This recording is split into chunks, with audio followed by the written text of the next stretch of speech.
Good day, brothers and sisters. It's Sunday once again. One of the things I could not understand, and of course, this is really human depravity, is the fact that people's rebellion against God is such that they think that they can actually overthrow God. But the fact is, you can never win against God.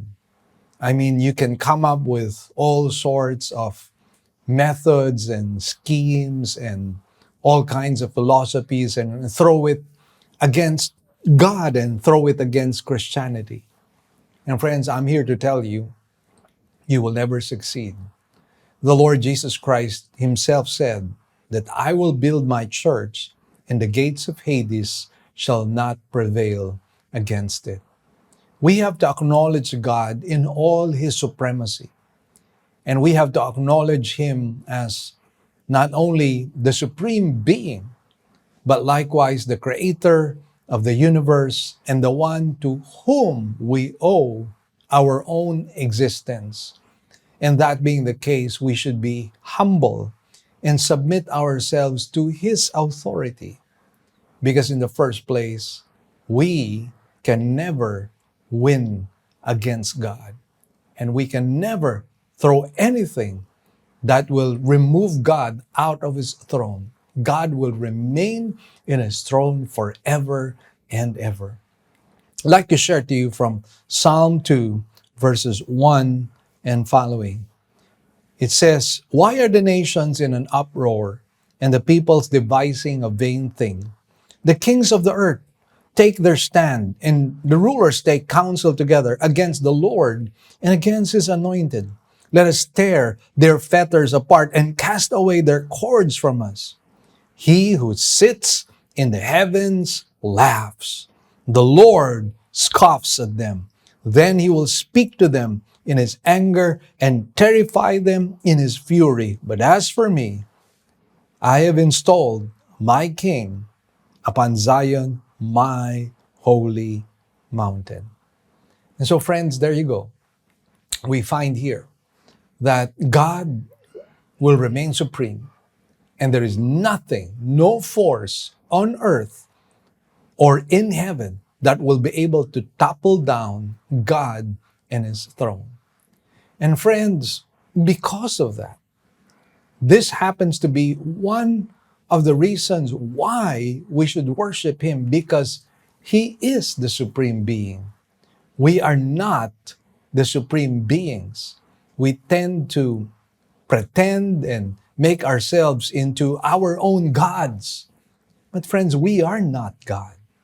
We are merely created beings. And as created beings, we are to humble ourselves before our Creator.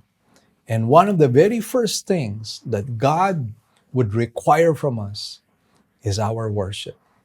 The Bible declares the Father seeks for worshipers who will worship Him in spirit and truth. Let us worship the Lord at this time.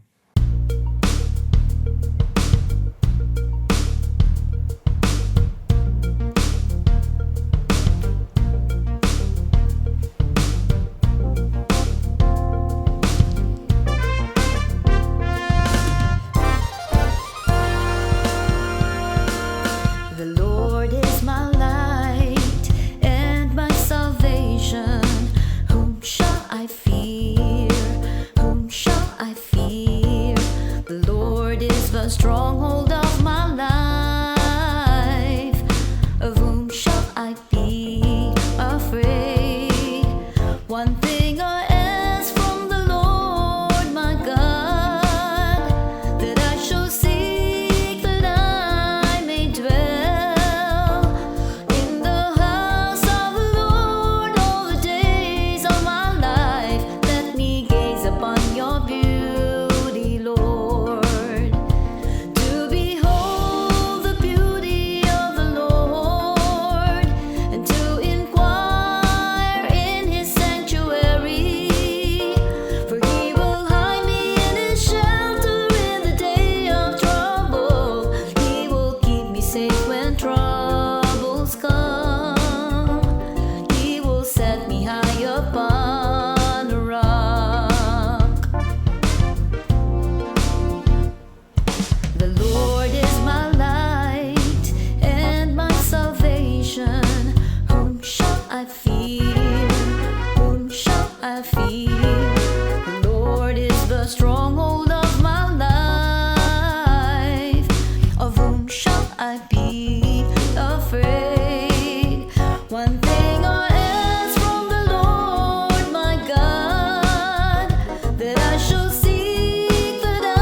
my soul longs after you. I will praise you forever and ever, all of my days, until my last breath. Oh Lord, I have come to praise you and lift up your name above all the earth. I will worship you forever and ever, all of my days, until my last breath. Oh Lord.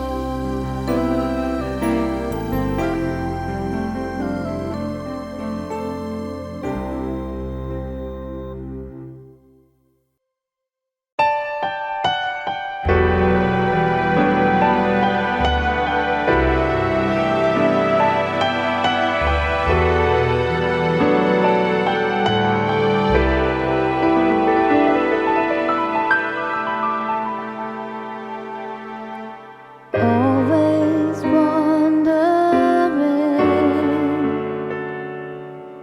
things are happening, but then I close my eyes. I heard of the sorrow, the tragic things I know. But if we humble ourselves, pray and repent, and turn from our wicked ways, I know you will heal our land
Here are our announcements. We now have two kinds of services.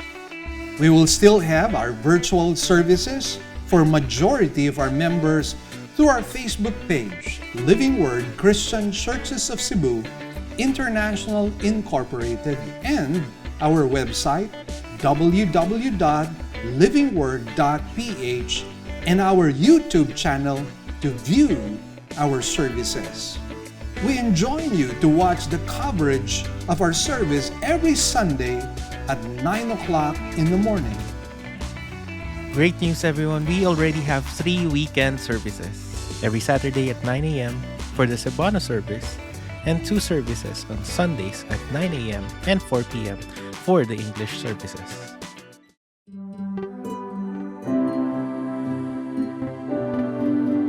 The title of today's sermon is Malice Backfires.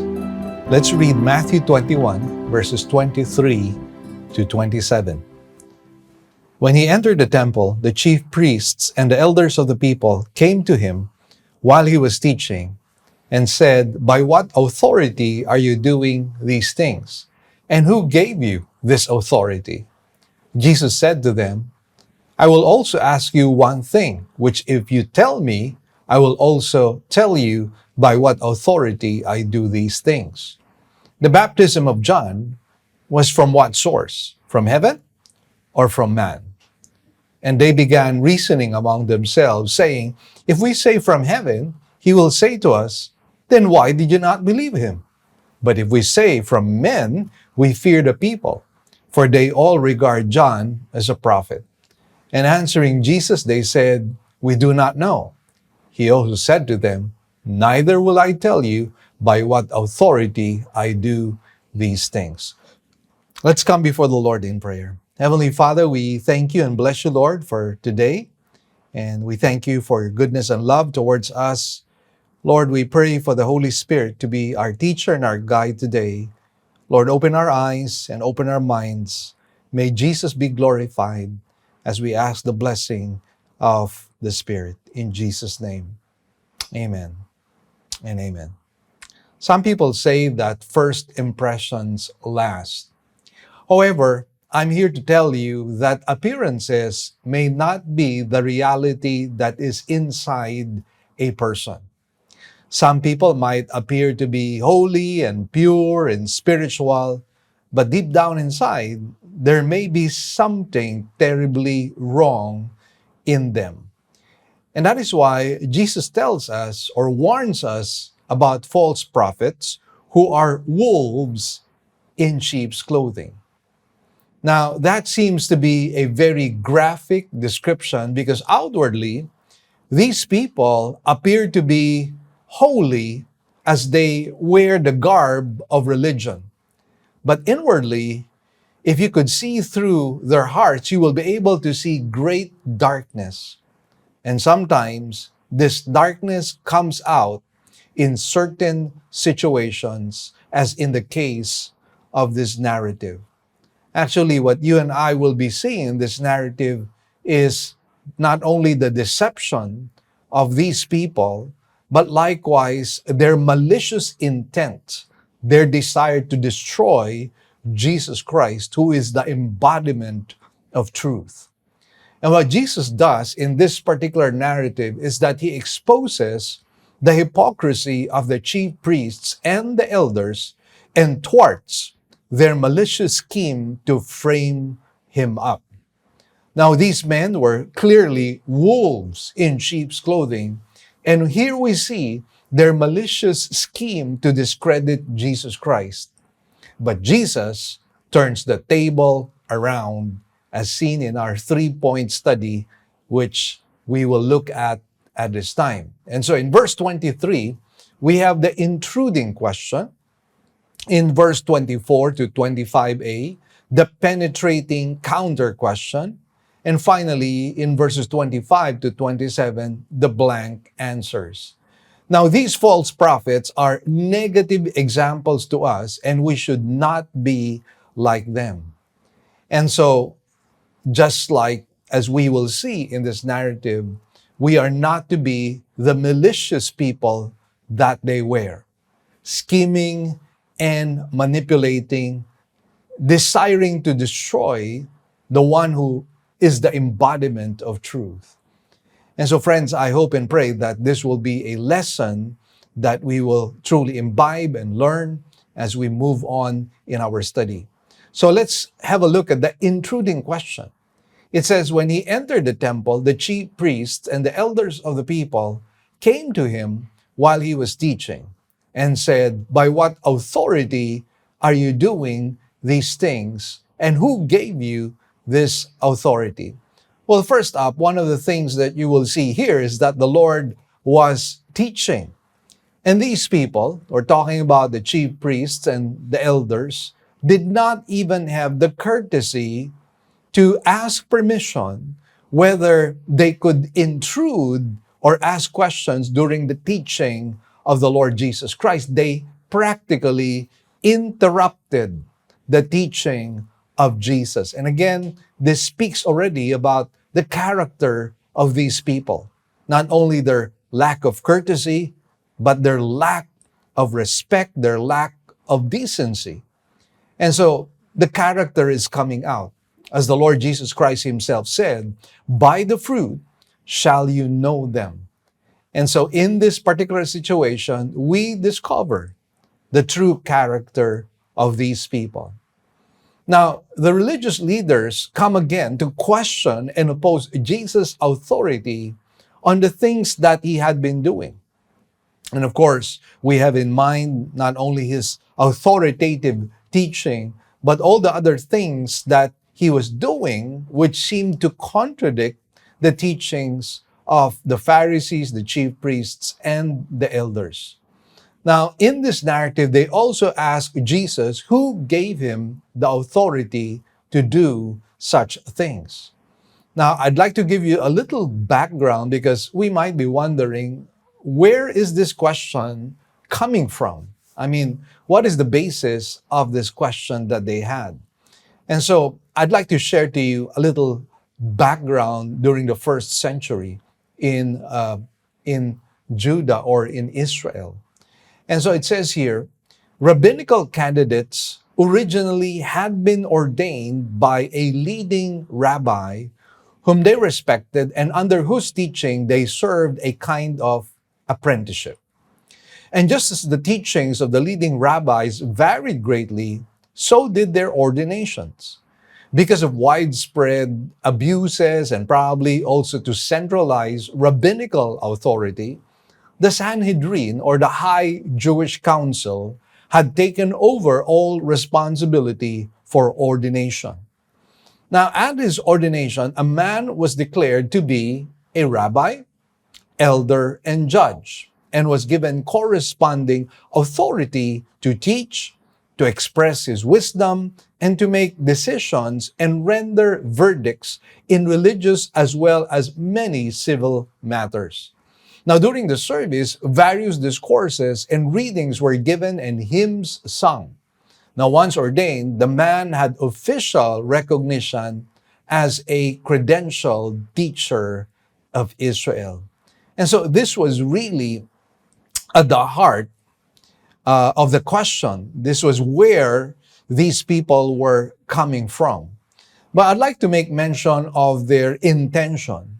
The point really is that these leaders were obviously asking Jesus if he had this ordination that we were talking about as a background, to have the authority to do the things that he was doing. So if so, the question they were raising is, who ordained you?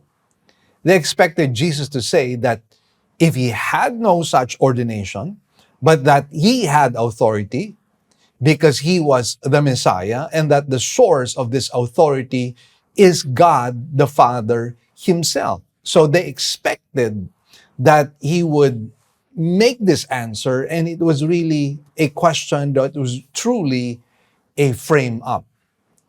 If Jesus so answered them in this way, that his authority was coming from God the Father because he was the Messiah, they would then accuse him on the grounds of blasphemy. And Jesus knew that this was a trap. a malicious scheme that they had.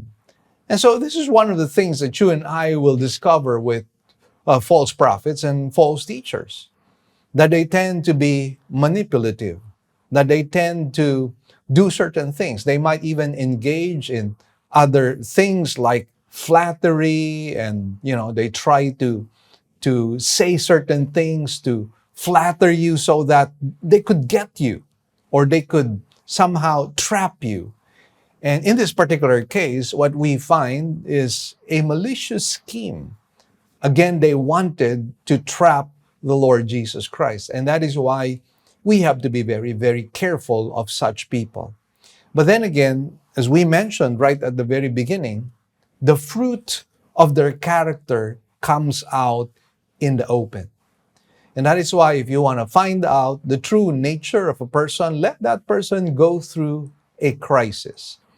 And in that crisis situation, you will know what kind of a person you are dealing with. And in this particular case, it comes out in the open what they really were. In fact, they did not have to make any statements at all. Their actions was really speaking louder than their words.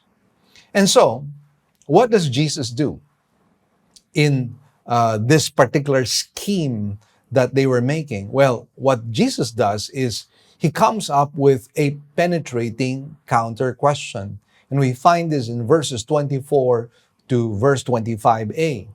And so, allow me to read this. It says, Jesus said to them, I will also ask you one thing, which if you will tell me, I will also tell you by what authority I do these things. The baptism of John was from what source? From heaven or from men? Now, Jesus gives them a counter question, and he states that he would only answer their question if they would answer his. So as they sought to trap Jesus, Jesus traps them in their hypocrisy. And this is one of the things that you and I have to understand. We can never, ever outwit God. God is infinite in wisdom, and as the Bible says, his ways and his thoughts are way higher than our ways and our thoughts. For as high as the heavens are above the earth, so is his wisdom higher than ours. And that is why we have to trust God. And so these people, they thought that they could outwit the Lord Jesus Christ, not knowing that he is the second person in the Blessed Trinity. And as such, he had the same wisdom of God the Father and the same wisdom as God the Holy Spirit. And therefore, in this particular case, instead of Jesus being trapped by them, Jesus traps them by making this counter question. And what Jesus did actually here by making this statement is that he was setting them up so that their hypocrisy might come out. As the Bible says, there is nothing hidden that shall not be revealed. Everything will be exposed. And of course, at the Bema judgment seat, everything is going to be exposed about us and about everybody else. As the Bible says, he will judge even the thoughts, the intentions of our hearts. And that is why, again, this passage, this narrative that we are studying, serves as a warning for those who happen to be false teachers and false prophets. I mean, there is always hope for repentance, and I pray that the people who have been exposed in their hypocrisy, people who have been exposed that they are false and not genuine believers, might come to repentance, that they might truly seek the face and the heart of God, and that they might come to a saving knowledge of Jesus Christ. Now, in verses 25b all the way to verse 27, you have the blank answers. And it says here, and they began reasoning among themselves, saying, if we say from heaven, he will say to us, then why did you not believe him?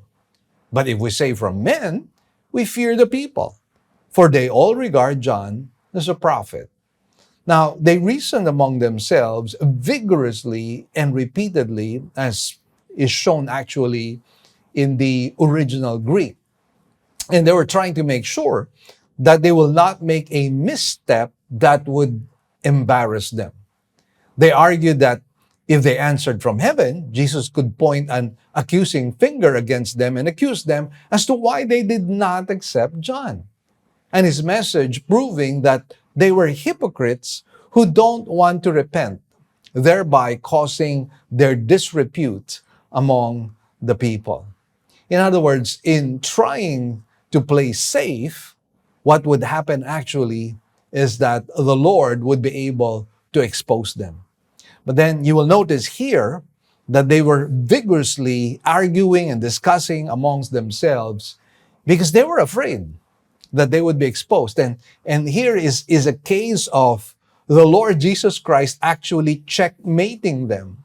And they are trying to make a counter move, hoping that Jesus would not be able to catch and trap them in their statements.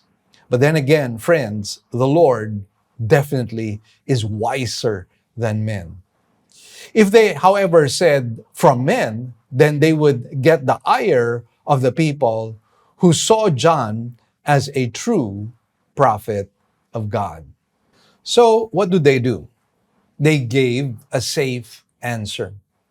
Now, this only proves that they were not true prophets of God because they did not want to expose the true state of their hearts, which was unrepentant. There was really hypocrisy amongst themselves.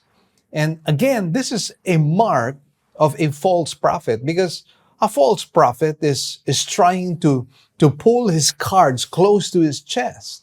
He doesn't want to reveal who he really is because he knows that if he gets exposed, then he enters into disrepute and he would lose his influence. And after all, this is what false prophets are looking for. They're looking for influence. They're looking to be able to manipulate people. They're wanting to control the lives of people. And so they are control freaks. And so what they normally do is they measure their words, they measure their actions. And the reason why they do that is because they want to be able to put up a facade of spirituality, a facade of wisdom, a facade of maturity.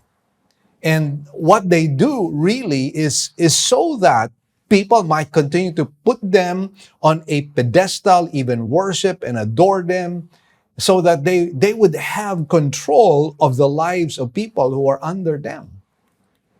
Secondly, their answer shows to us that they were men pleasers, which is, by the way, another quality of false prophets. They were concerned about the popular vote and would never voice their opinion for fear of losing their influence or popularity.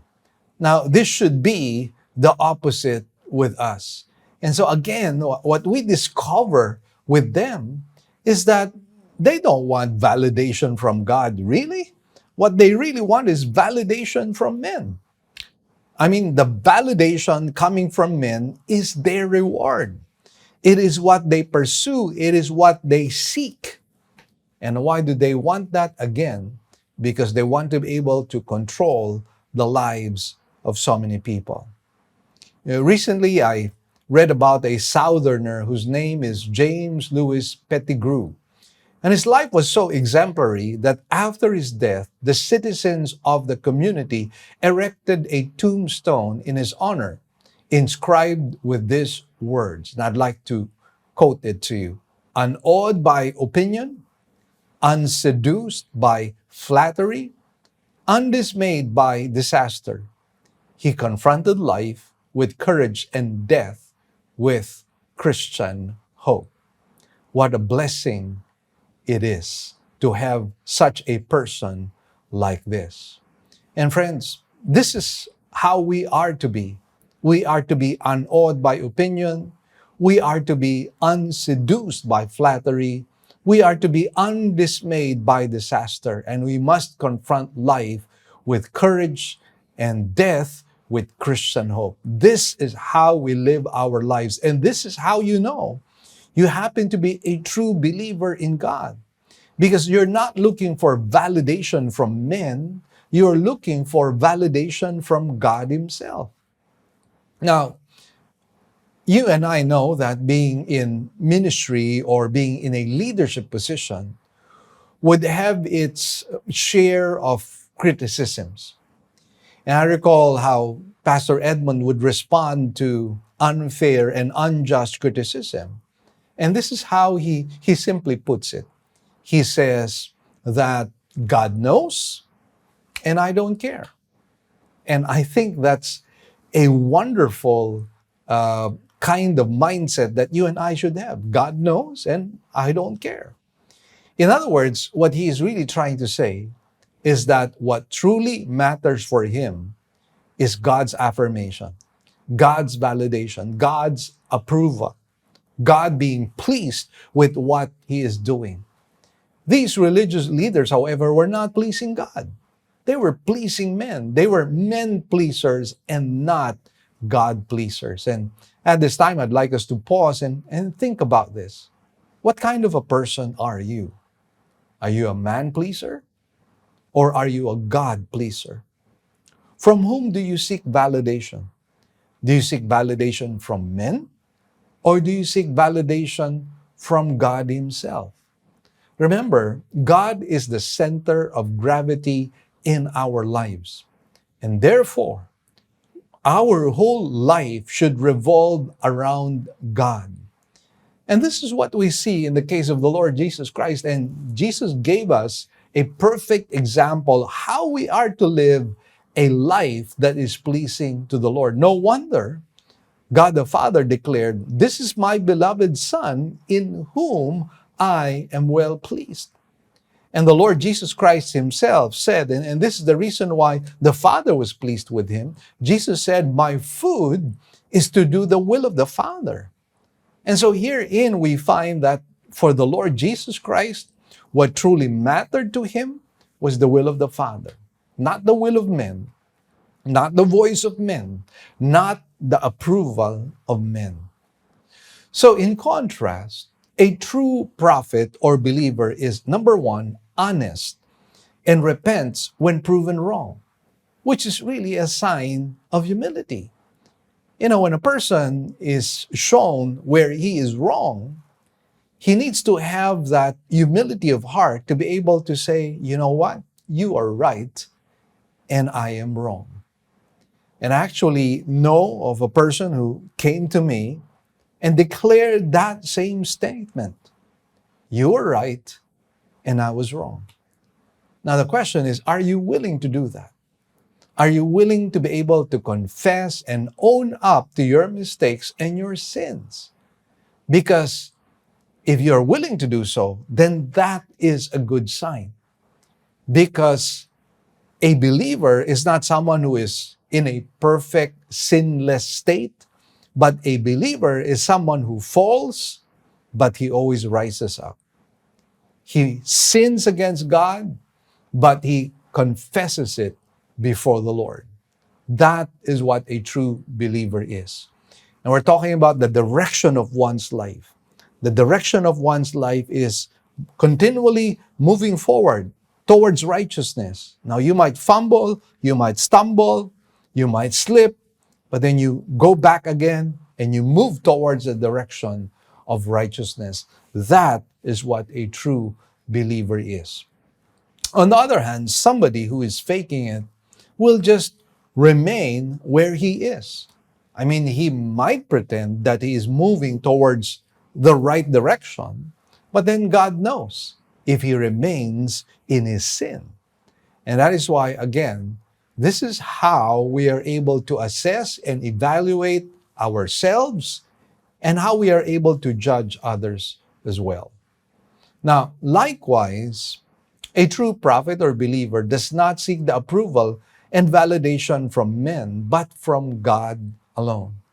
I don't think we can overstate the importance of this because, as we very well know, there were a lot of people during the time of Jesus Christ who were thinking and even quite sympathetic towards the Lord Jesus Christ. And they were listening to Jesus, his arguments and his teachings, and they were thinking to themselves, he makes sense.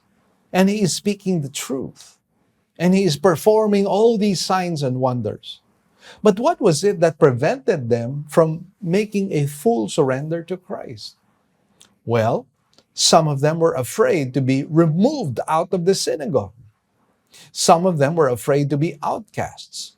Some of them were afraid to lose the things that they had. And that is the reason why some of them failed to surrender their lives to Christ. But a true believer will always seek the approval of God and not that of men. Now, another sign of a true prophet or believer is that he is not afraid to share his convictions. And this is something, again, that's very important. I mean, Paul himself declared in Romans chapter 1, I am not ashamed of the gospel, for it is the power of God unto salvation, both to the Jew and to the Greek. And we find that this was not only true in the case of Paul, this was true of all the apostles and true of all the great men and women of God in church history. And you and I know that in the case of the apostles, all of them were actually martyred except for John. Actually, there was an attempt to martyr him because according to tradition, he was thrown into a boiling cauldron only to be spared and delivered by God. He died of old age, by the way. But all the rest of the apostles died through martyrdom. And again, what does that tell you? They were not afraid to share their convictions.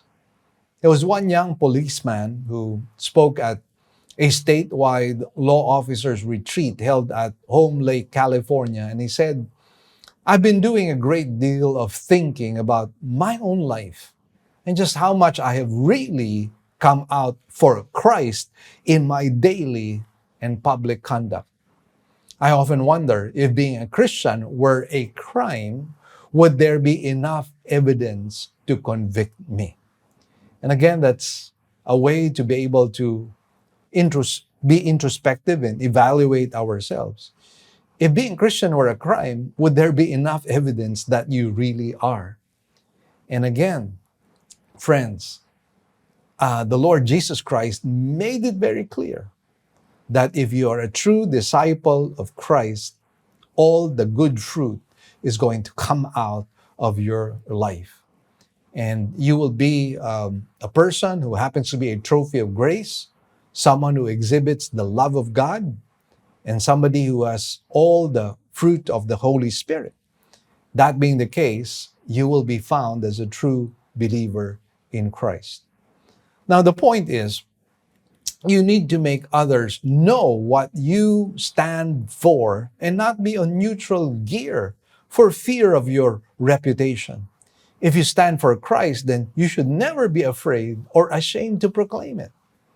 You know, in my personal testimony, I had to make a stand when it came to a former institution I was affiliated with, because that former affiliation was somehow discouraging us to come out in the open and proactively preach the gospel. And because of that, I had to sever my ties with that institution because I wanted to be faithful to my convictions. And there is no hiding my convictions. There is no hiding the person that I am. There is no hiding my vocation and my calling in life. Because if that were the case, then I'm trying to please men. But we're not trying to please men. We should not try to please men. What we should do is really please God. Because that is how you know you happen to be a true believer in Christ. I'd like to share to you an example of a man who stood for his belief in Christ and was willing to put everything on the line. J.H. Crowell went to work on a sailing vessel at the age of 16 years old, and he was the only Christian among a crew of 12 people. Now, before leaving home, he had promised his mother he would continue his devotions and pray 3 times a day. When the other sailors discovered his piety, they tortured him and poured buckets of water upon his head, but they could not put out the fire in his soul. As time passed by, the intensity of the persecution increased. One day, they bound him to the mast and beat him with 39 stripes, but still he prayed. Finally, they tied a rope around his waist and threw him overboard. And realizing he might drown, he asked God to forgive his tormentors and pleaded with them to send his body home to his mother. Tell her I was faithful and died for Jesus. Now, when they thought he was dead, they pulled him back on deck, but to their surprise, he regained consciousness. Conviction from the Holy Spirit came upon some of the sailors, and 2 of them were gloriously saved. Later, the captain and several others were also converted. This unusual experience highlights the wonderful power of faithfulness. And friends, again, this is how you know you are a true servant of God. If you've never stood for your beliefs and convictions, you can still change. You can still change that, just as we will see in this example that I'd like to share to you, this other anecdote. Almost everyone has heard Mr. Hines, whose 57 varieties of pickles had distinguished his name. One day after an evangelistic service, the speaker turned to him and said, "You are a believer, but with all your energy, why aren't you up and at it for the Lord?" And Hines went home in anger. That night, however, he could not sleep. And at 4 o'clock in the morning, he prayed that God would use him to lead others to the Savior. A day or so later, at a meeting of bank presidents, he turned to the man next to him and he told him of his joy in knowing Jesus. His friend looked at him in surprise and said, "Because I knew you were a Christian, I've wondered many times why you never spoke to me about salvation." Well, that gentleman became the first of 267 converts, people of different varieties from all walks of life, that Mr. Hines eventually won to Christ. Yes, friends, you can change. You can declare who you really are and not be afraid to share the gospel. In another story, I recall the first lady to go counter to the social custom of serving champagne and other wines of formal White House functions was the wife of President Rutherford Hayes, who in fact refused to serve any kind of alcoholic beverages. And this is what she said: "I have young sons who have never tasted liquor. They shall not receive from my hand or with the sanction that its use in my family would give their taste of what might prove their own ruin. What I wish for my own sons, I must do for the sons of the other mothers." And so again, here we find another person of great conviction.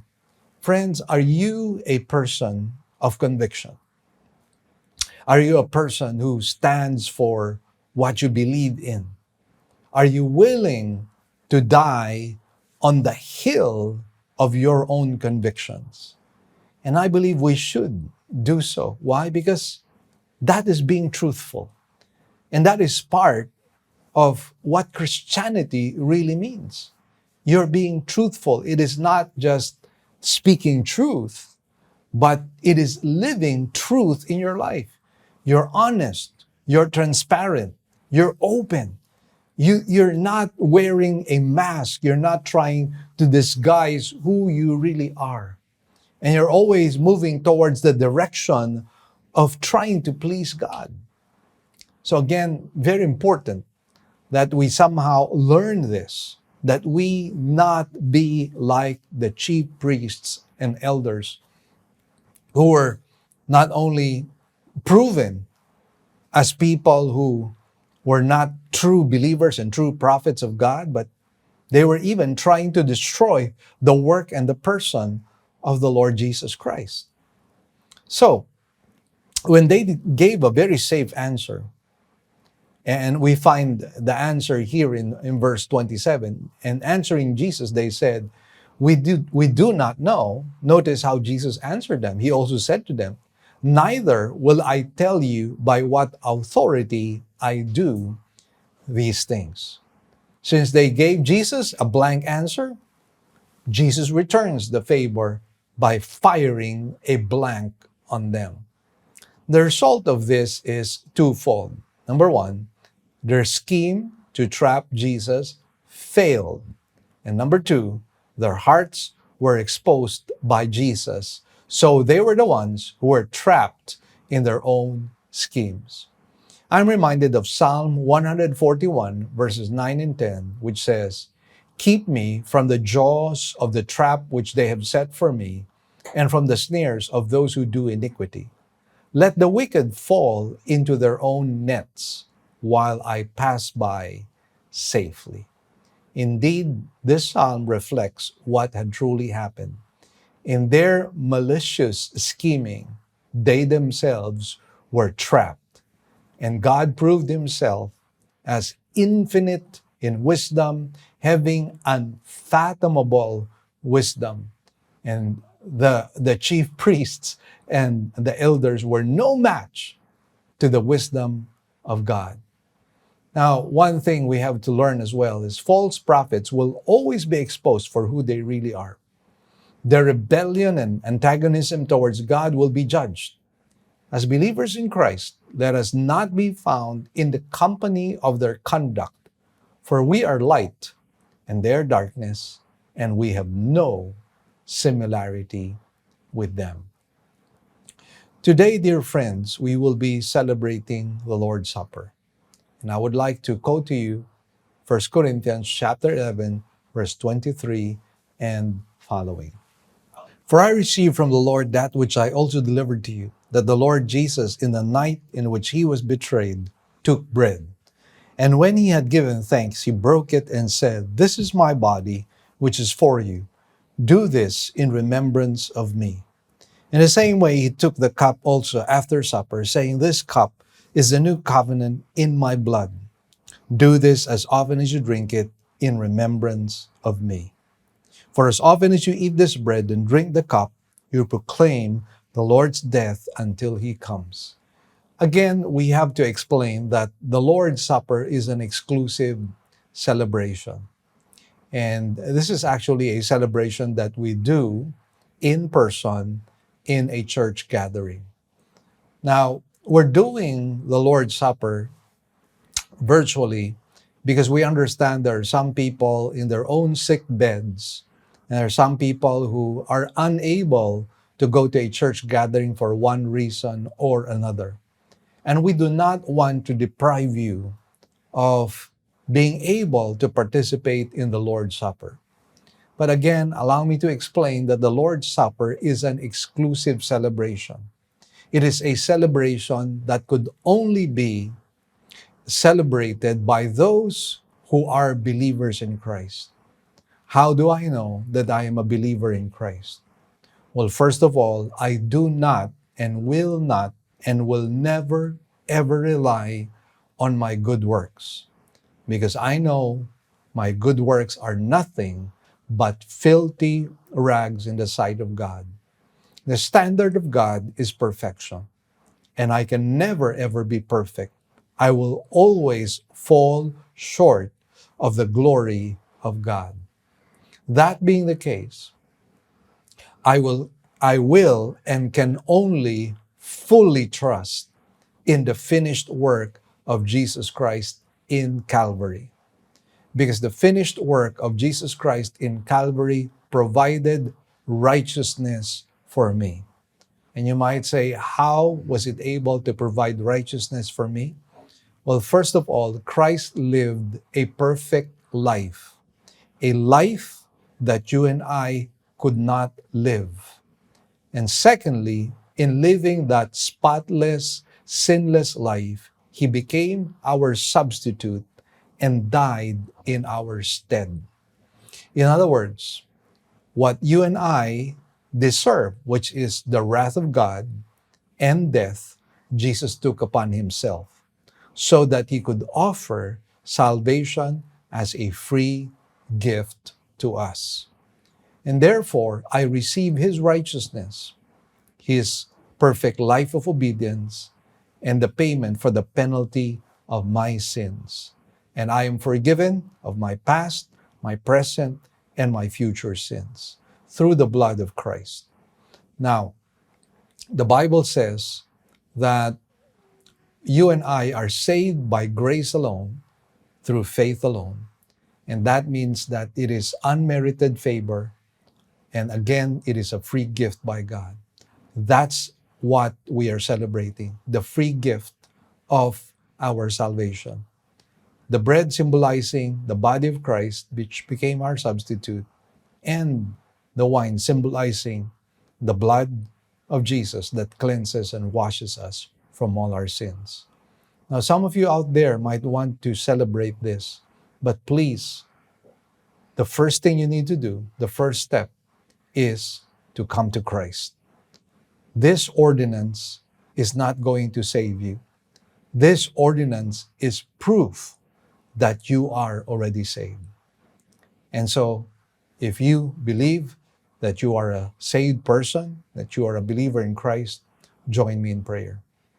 Lord, thank you for today. And thank you, Lord, for the symbols that truly speak of what you have done for us. Indeed, we are grateful because salvation is a free gift. And we rejoice in it, O God, in Jesus' name. Amen. Let us partake of the bread and the wine.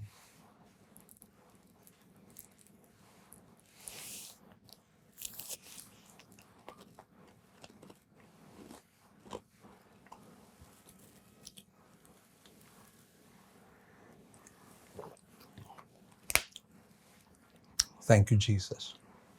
Thank you, Lord. Lord, we just want to thank you and bless you, Lord, for today. And we just want to thank you, Lord, that we could celebrate your salvation, the free gift of eternal life.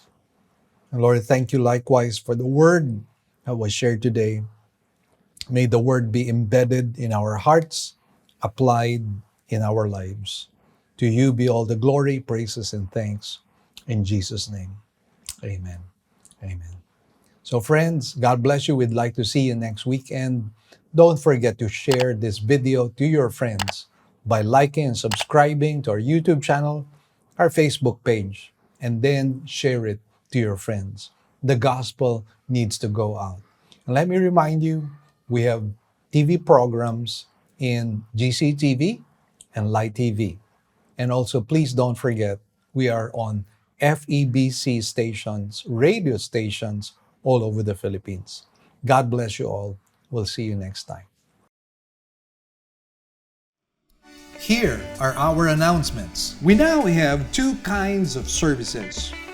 We will still have our virtual services for majority of our members through our Facebook page, Living Word Christian Churches of Cebu, International Incorporated, and our website, www.livingword.ph, and our YouTube channel to view our services.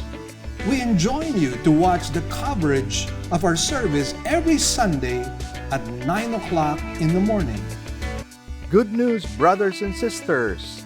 Our radio program will now be heard nationwide through FEBC radio stations.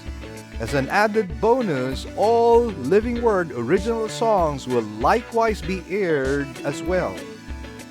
So, if you would like to listen to our radio program, we're coming out in the following stations: 702 DZAS AM, broadcasting from Pasig every Sunday, 11 a.m. to 11:30 in the morning.